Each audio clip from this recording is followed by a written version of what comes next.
Hello, fellow preppers and YouTubers. A question that's been posed upon me is what is a prepper and what is not a prepper? This is somewhat a subjective question, but at the same time, there are objective parameters that we could probably look at and deduce of what is the general purpose of being prepared.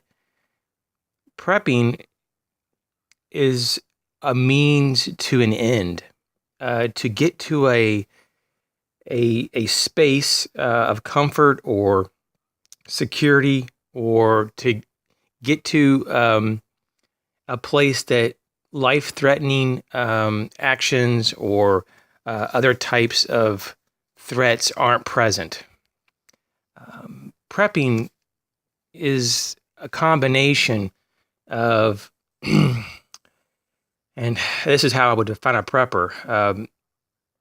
Someone who has developed a reservoir of skill sets, self-reliance, and a reserve of essential supplies, which would include gear, like a day pack or an EDC bag like right here.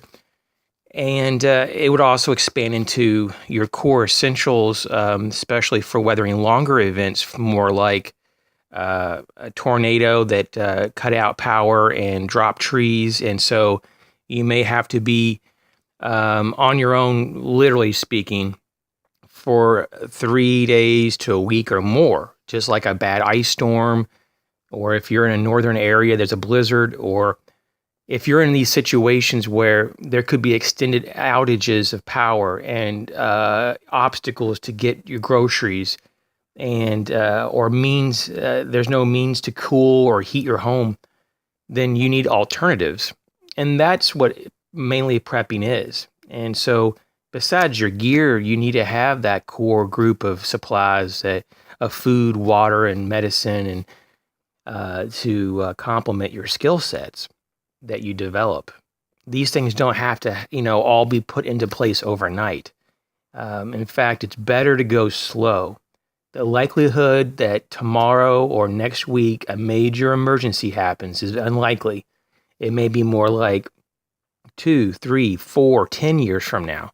And so, just like there's a lot of people who ask about what is the best self-defense technique or the martial arts of choice, in real life, it's a combination of using them all, because they all have specialties and they're all better at one thing than another.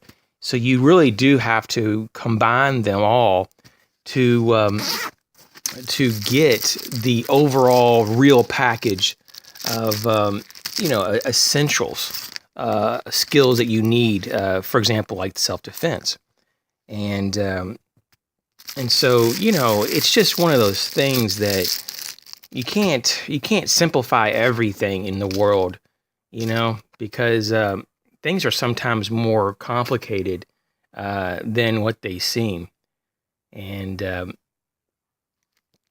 I, for one, when I first started trying to prep, thought it was going to be very simple. You just get a few things, you set them back, and then you just forget about it. And you can't just walk away from just being prepared, because being prepared is an ongoing process, and it actually never ends. It's a matter of trying to have various supplies, mindsets, skills, as we talked about, but to know how to use them in combination under stress. And you get to a point, though, you get tired of hearing people say, well, I'm a prepper. And you're like, okay. And you see them do things that are very unlike a prepper, a real prepper. So if I've tried to outline, at least in a general sense, of what a prepper is, someone that's self-reliant, that doesn't suck off of the abilities of, other people, and take advantage of other people, especially their community, or try to take advantage of social welfare programs when they're actually able to work. And that's what's very irks me, is that the more prepared you are, the less likely that you would need to be relying on others or government to take care of you. Why would you want anybody to have to take care of you? Why wouldn't you want to take care of yourself?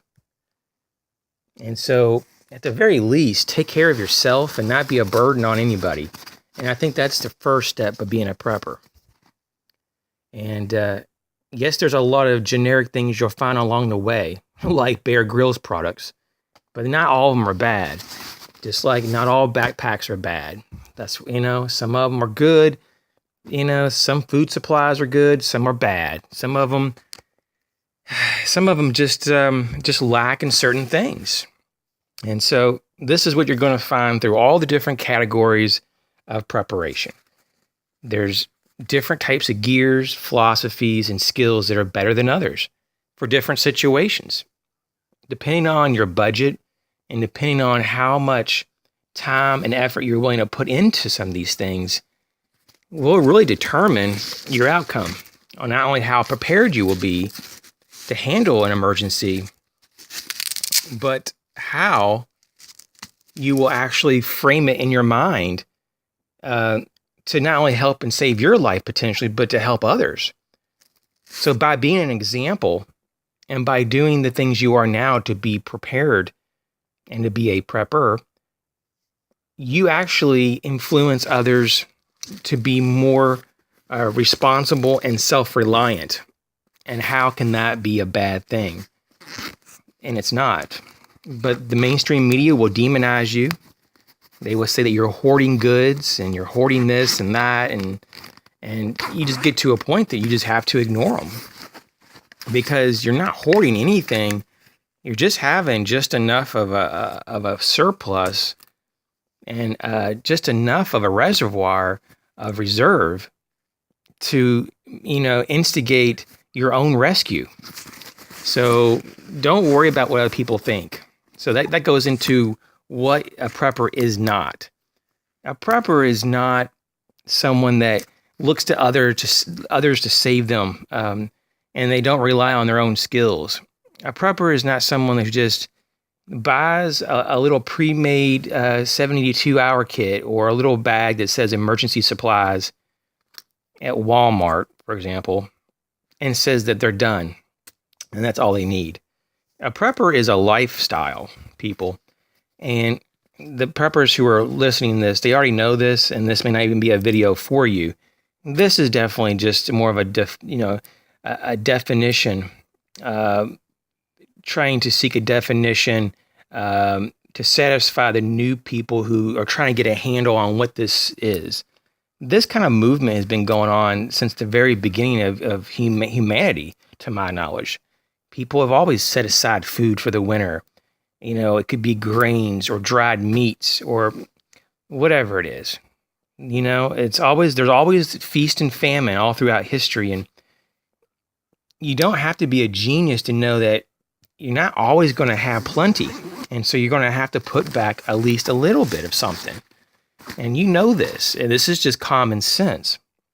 But it's been demonized that we have to rely and on Big Brother to take care of us. And we know how FEMA, we know how these government organizations actually respond. You can just look at Katrina down there in New Orleans and see how sucky they were and how many people died and couldn't get their needs met. Now, first of all, those people should have taken more responsibility in their hands and not even got in that situation to begin with. There was plenty of warning to get the hell out of there. But they did not take the warning. And there was also alternative transportation for those who couldn't get out, and a lot of people didn't take it. And then the people who did stay weren't even prepared at all. Not in the least bit to even weather any kind of storm. No provisions. So you get to a point that you got to take care of yourself, and you just got to do what you got to do. Take care of yourself and your family. And you don't really need to care about what other people think. So what isn't a prepper? Someone who's not a prepper is someone who is not prepared. Someone who does not have a clue of the potential for fallout, the potential for harm and death, that a calamity in their area, a very likely situation could be, they're just basically taking a blind eye to it and just pretending that nothing could ever happen. And that they'll just cross their fingers and always just say, well, I got the phone and I can always call 911. It's just like, like men who walk around with no pocket knife and no tool at all, or they just have no capabilities, or they have very limited capabilities. And I'm not saying walk around with 10 multi-tools on your belt. I'm simply saying people have some recourse, have some ability to have some type of self-engineering to, if you need to manipulate your environment so that it increases the chances of your survival. And this is nothing new. Everybody throughout history, going back, way back to our ancient ancestors, they had to do things to increase their chances of just surviving.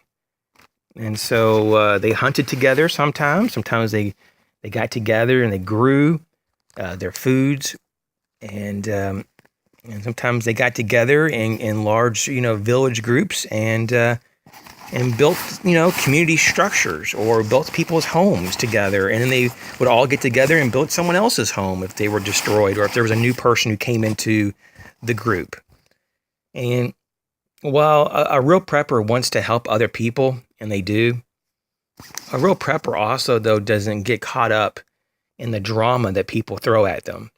And so a real prepper would have to say to a non-prepper, you need to go ahead and get your shit together, because I can only help you so much. And then you start to threaten my well-being and my family, and that is not acceptable. I am not responsible for you, and you're not responsible for me. And that's what it really ultimately comes down to, people. That during an emergency and crisis, you have to take care of yourself, and you can't just be relying on other people. Now, is it great to help other people? Oh, very much so, obviously, exceptionally so. But there are times when you don't, and you may not have the resources to do such. Even as much as you'd want to help the world, you can't solve every problem. Like people who think that, peace, love, and, we can, if you just do this, this, and this, and we won't have war anymore, or we won't have tyrannical governments anymore. That's just the history of the humanity. We've had these cycles that ebb and flow of peaceful times and war times, and it continues. It's just part of the human condition, the human culture, and that's it. There always will be bad people and criminals, and there's always these good people, the sheepdogs and the preppers. And I'm not saying that non-preppers aren't good people. They're just more naive, and they're basically more trusting of infrastructure and their government to save their ass when times get real tough. So just want to thanks for listening to this long rant, and hopefully this is at least something that could help you understand what the difference between a prepper and a non-prepper, and why you should, maybe get a little bit closer to being more prepared than you are now if you haven't already started the process. In the next video, I want to talk about why you should be prepared. It's a pretty common sense question, but I'm going to try to answer it the best I can, more directly, outside of what we just talked about, of what it is to be a prepper and not a prepper. So why do you want to be prepared? Stay tuned. Thanks for watching.